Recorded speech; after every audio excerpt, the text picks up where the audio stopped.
നമസ്കാരം. ഞാനൊരു വീഡിയോ കാണിക്കാം. അല്പം മുമ്പുള്ളതാണ്. പ്രേക്ഷകരിൽ ചിലരൊക്കെ അത് കണ്ടു കാണും.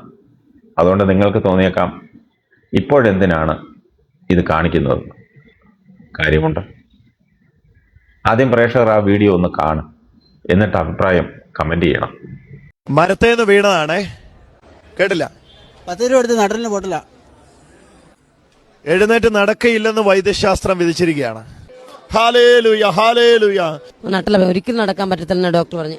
ഒരിക്കലും നടക്കാൻ പറ്റില്ലെന്ന ഡോക്ടർ. എവിടെയാ ചികിത്സ ചെയ്യുന്നത്? കോട്ടയം മെഡിക്കൽ കോളേജില് ആൽബിൻ ഡോക്ടർ ആയിരുന്നു. എത്രയിടത്ത് പൊട്ടിയിട്ടുണ്ട് നട്ടല്? ഇതേ സംസാരിക്കുവോ? എത്രയിടത്ത് പൊട്ടിയിട്ടുണ്ട്? 16 ഇടത്ത് പൊട്ടിട്ടെന്ന് പറഞ്ഞു. 16 ഇടത്ത് പൊട്ടിയിട്ടുണ്ട് നട്ടല്. ഇവിടെ വന്ന പിന്നെയാണ് ഓർമ്മയില്ലായിരുന്നു. സൗര കർത്താവ് നിങ്ങളെ തൊട്ട് കഴിഞ്ഞു. സൗര കാല് പൊക്ക, ചലിപ്പിക്ക്. കാല് മറ്റേ കാല് ചലിപ്പിക്ക. ഈ കാല് പൊങ്ങട്ടെ. വീഴ്ചയ്ക്ക് ശേഷം കാല് ചലിച്ചിട്ടില്ല. ഇല്ല. ചാടി എഴുന്നേക്ക്. ഓ യേശുവേ നന്ദി. കൈ ഉയർത്ത്. മൊത്തം കെട്ടുകഴിച്ചു. ഞാൻ കണ്ടു അയാളുടെ മേൽ നിന്ന് ആ ബാധ ഒഴിഞ്ഞു പോകുന്നേ. കമ്പി വെച്ച ബെൽറ്റ് ഒരിക്കലും അനങ്ങാതിരിക്കാൻ. സ്റ്റെപ്പ് വെച്ച് വഴി കൊടുത്തേ. ആരും പിടിക്കണ്ട. മുണ്ട് മടക്കി കൊടുക്ക. ഓ കരമടിച്ച് യേശുവേ എന്ന് വിളിച്ച് തിരിച്ചു വാ. ഓയ് തിരിച്ചു. ഓ ഓടുന്നു. ഹല്ലേലൂയ. സന്തോഷത്തോടെ നടക്ക്. ആ സാധനം എല്ലാം കൊടുത്തു വിട് വേണമെങ്കിൽ. കണ്ടല്ലോ, എന്ത് മനസ്സിലായി? ഈ കാളക്കുട്ടനെയൊക്കെ തീറ്റിപ്പോറ്റുന്ന ഇവന്മാരുടെ മുന്നിൽ പോയിരുന്ന് ഹല്ലേലൂയ സ്തോത്രം പറയുന്ന, ആമേൻ പറയുന്ന പാവങ്ങളെ പറഞ്ഞാൽ മതി.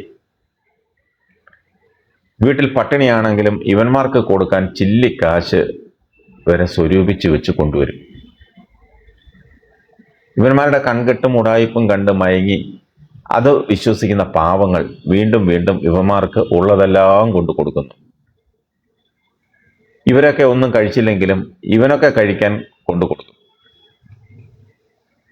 ഈ പാവങ്ങളെ വിരട്ടിയും ഭീഷണിപ്പെടുത്തിയും അവരുടെ ബലഹീനതകളെ ചൂഷണം ചെയ്തും അവരുടെ കുറവുകളെയും കുറ്റങ്ങളെയും പറഞ്ഞ് ഫലിപ്പിച്ചും വിശ്വസിപ്പിച്ചും ചൂഷണം ചെയ്തുമൊക്കെ ആണ് ഇവന്മാർ പൈസ ഉണ്ടാക്കുന്നത്, പണം തട്ടുന്നത്. ഇവന്മാരുടെ മുന്നിൽ നിൽക്കുന്ന ആമേൻ പറയുന്ന ആളുകളെ കണ്ടില്ലേ? പാവങ്ങൾ. ചിലപ്പോൾ വീട് പട്ടിണിയിലായവരും കൂട്ടത്തിൽ കാണും. വാടക വീട്ടിൽ താമസിക്കുന്നവർ കാണും. നിത്യരോഗികൾ കാണും. കൂലിപ്പണിക്ക് പോകുന്നവർ കാണും. സ്വന്തമായി വരുമാനമില്ലാത്തവരും കാണും. പാവങ്ങൾ. എന്നാൽ ഇവന്റെ താമസ സ്ഥലവും ഇവൻ കഴിക്കുന്ന ഭക്ഷണവും ഇവൻ യാത്ര ചെയ്യുന്ന കാറും ഇവൻ ആമേൻ പറയുന്ന, ഇവനെ ദൈവമായി കരുതുന്ന പാവങ്ങളൊന്ന് അന്വേഷിക്കണം. ഇവന് ഈ കാണിച്ച തമ്മാടിത്തരം ഉണ്ടല്ലോ, തമ്മാടിത്തരം എന്ന് പറഞ്ഞത് തെറ്റാണെങ്കിൽ ക്ഷമിക്കണം. ആളുകളെ പച്ചയ്ക്ക് പറ്റിക്കുകയല്ലേ. ഇവനിപ്പോൾ സീറോ മലബാർ സഭയിലാ. ഇയാൾ ഈ കാണിച്ച തമ്മാടിത്തരം കണ്ടാൽ അരിയാഹാരം കഴിക്കുന്നവർക്ക് മനസ്സിലാകും ഉടായിപ്പാണ്.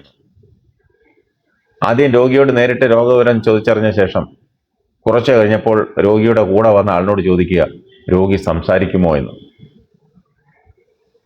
അവിടെ വരുന്നത് വരെ ഒന്നും ഓർമ്മയില്ലാതിരുന്ന രോഗിക്ക് ഹാളിൽ വന്ന ഉടനെ ഓർമ്മ തിരിച്ചു കിട്ടിയെന്നും പറയുന്നു. ഏതായാലും ഇപ്പോൾ വൈദികർ തലയിൽ ചുമന്നിട്ട് നടക്കുന്ന മുൻപത്തെ ഈ പെന്തക്കോസ്ത് തട്ടിപ്പ് വീരൻ പാമ്പ്ളാനി മെത്രാൻ പറഞ്ഞ പോലെ കത്തോലിക്ക സഭയ്ക്ക് കിട്ടിയ വലിയൊരു വരദാനം തന്നെയാണ്, ഒരു സംശയവും വേണ്ട.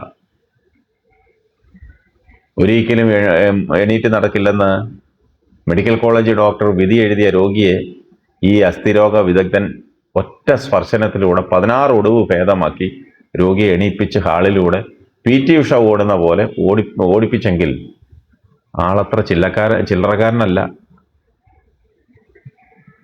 എന്തുകൊണ്ട് കത്തോലിക്ക സഭയുടെ ആശുപത്രിയിൽ ഇയാളെ ഡോക്ടറായി അച്ഛന്മാർ നിയമിക്കുന്നില്ല എന്നുള്ളതാണ് മനസ്സിലാവാത്തത്. എൻ്റെ നാട്ടിൽ വരാമെങ്കിൽ എൻ്റെ വീടിനടുത്ത് ഒരു ആശുപത്രി ഉണ്ട്. അവിടെ പറഞ്ഞു വെച്ചിട്ടുണ്ട് ഞാൻ. അപ്പോൾ ഒരു ഒഴിവുണ്ട് ഇപ്പോൾ അവിടെ. അവിടുത്തെ സാലറിയും ലക്ഷങ്ങളാ. ഏറ്റവും കുറഞ്ഞത് 5 ലക്ഷം. എന്ത് പറയുന്നു സജിത്തെ? ഒരു കൈ നോക്കുന്നോ? ഇയാൾ ഈ ആശുപത്രിയിൽ ചാർജ് എടുത്താൽ രോഗികളുടെ എണ്ണം കൂടും. ആശുപത്രിയും രക്ഷപ്പെടും, ഇയാളും രക്ഷപ്പെടും, ഒപ്പം രോഗികളും. ഇയാളുടെ മറുപടിക്കായി കാത്തിരിക്കുകയാണ്. നിരാശപ്പെടുത്തല്ലേ.